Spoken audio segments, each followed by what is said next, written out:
si koperasi itu untuk menghambat verifikasi, menghambat penyelidikan, menghambat investigasi, upaya-upaya perlawanan yang kita mengerti dan kita faham, rakyat yang dihasut, preman-preman yang dibayar untuk menantang dan melawan petugas ini di tempat yang jauh tidak terlihat oleh media, tidak terlihat oleh kamera, tidak terlihat oleh influencer, vlogger dan sebagainya. Berbagai musibah di saat-saat yang lalu. Kita selalu berdoa, mereka selalu diberi kebaikan, diberi kemudahan oleh Yang Maha Kuasa. Kita juga ingat saudara-saudara kita, rekan-rekan kita, anggota-anggota kita yang bekerja keras di daerah bencana, sudah berminggu-minggu, sudah berapa puluh hari tanpa istirahat. Ada juga yang kehilangan nyawanya untuk membantu korban bencana. Saudara-saudara sekalian, hari ini adalah suatu kehormatan bagi saya dan juga kebahagiaan saya diundang untuk menyaksikan penyerahan hasil penyelamatan keuangan negara dan penagihan denda administratif sebesar 6,6 triliun lebih sebagai hasil kerja keras dari Satgas Penertiban Kawasan Hutan yang telah saya bentuk pada tanggal 21 Januari 2025 dengan Peraturan Presiden Nomor 5. Saudara-saudara sekalian, juga tadi dilaporkan Satgas berhasil menguasai kembali 4 juta hektar lebih kawasan hutan yang tidak tertib, yang melanggar undang-undang, melanggar peraturan, melanggar ketentuan. Saya sampaikan terima kasih saya, penghargaan saya sebesar-besarnya kepada semua pihak dari semua KL yang telah mendukung kegiatan daripada Satgas PKH ini, terutama juga kepada Satgas PHK itu sendiri yang terdiri dari unsur Kejaksaan Agung, unsur Kepolisian Negara Republik Indonesia, unsur Tentara Nasional Indonesia, unsur Kementerian Kehutanan, Lingkungan Hidup, BPKP, dan lembaga-lembaga lain. Saya berterima kasih atas nama negara, bangsa, dan rakyat Indonesia. Saudara-saudara telah bekerja keras dengan sangat sulit di medan-medan yang sulit, harus verifikasi, mengecek 4 juta hektar tidak sedikit luas lahan, jumlah korporasi-korporasi yang melanggar, upaya-upaya korporasi-korporasi itu untuk menghambat verifikasi, menghambat penyelidikan, menghambat investigasi,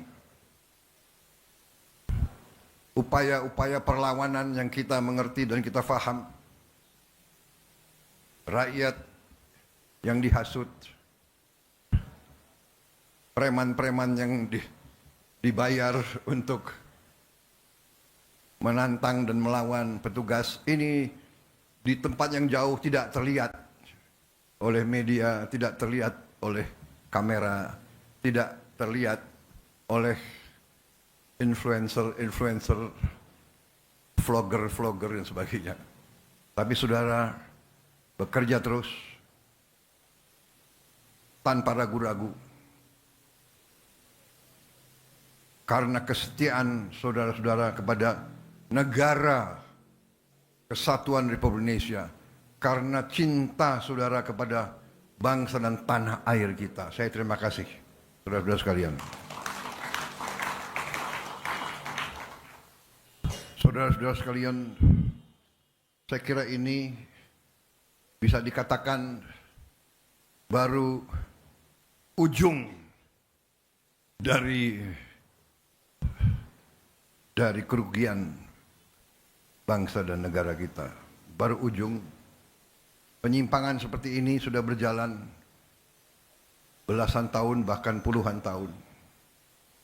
Ini yang saya sebut dilakukan oleh mereka-mereka yang menghanut filosofi dan faham serakah nomics,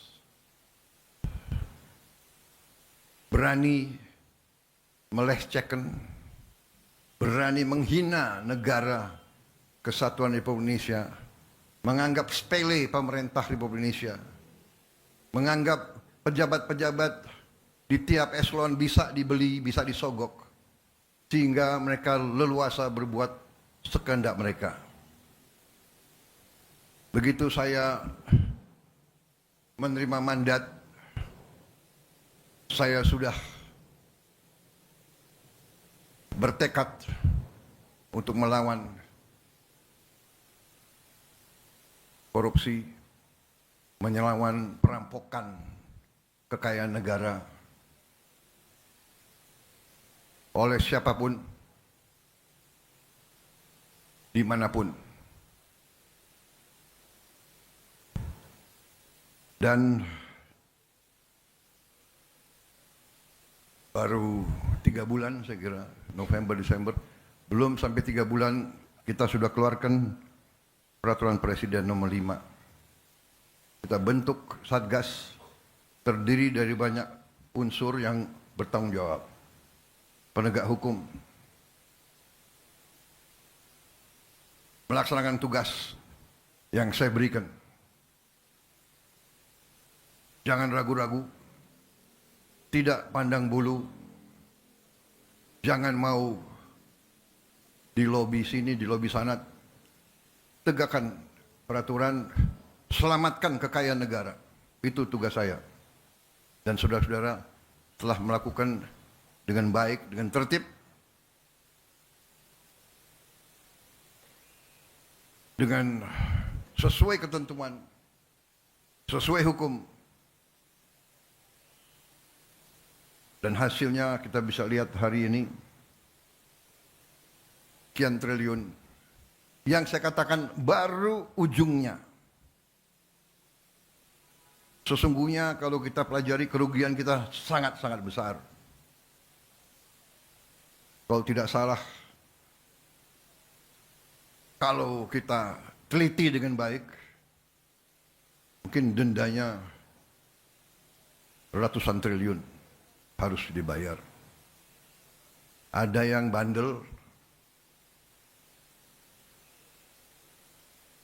mungkin anggap sepele, ya kita sudah buktikan dan kita akan buktikan bahwa kita tidak main-main. Saudara-saudara sekalian, sebagai contoh, yang 6 triliun aja di sini, ini kalau kita mau renovasi sekolah, 6.000 sekolah bisa kita perbaiki. Kalau kita mau bikin rumah untuk hunian tetap para pengungsi, 100.000 rumah, 6 triliun, 100.000 rumah hunian tetap. Padahal kebutuhannya berapa ya untuk bencana 3 provinsi ini? Ada yang kuasai angkanya, kurang lebih berapa? mendekati 200.000. Dengan ini saja 100.000 sudah terbayar. Subscribe, share, like, and comment. Subscribe, share, like, and comment. Subscribe, share, like, and comment. Subscribe, share, like, and comment. Subscribe, share, like, and comment.